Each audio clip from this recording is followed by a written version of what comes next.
Want to buy badges, subscriptions, or support your favorite creators on Instagram? Or maybe you're a creator looking to get paid.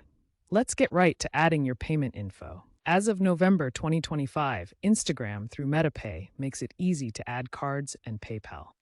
Open the Instagram app, go to Profile, then Settings, Account, and Payment Settings. Select Add Payment Method. You'll then choose between adding a card or PayPal. For cards, have your card number, expiration date, CVV, and billing address handy. For PayPal, you'll link via your email or phone. It's that simple to add payment information. To set up payouts as an Instagram creator, you first need to meet eligibility requirements. This includes having at least 500 followers, meeting Instagram's content guidelines, and having a verified account.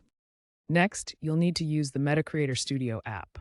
Open the app and navigate to Monetization, then select Payouts to begin the setup process. Once in the Payouts section, you can link your preferred payout account. Options include direct bank deposits, PayPal, or apps like Cash App in certain regions. You'll also need to submit necessary tax forms, such as the W-9 form for U.S. users, to comply with regulations. Once set up, payouts typically occur within 7 to 10 business days. Remember to check for any regional restrictions and be aware of potential PayPal fees.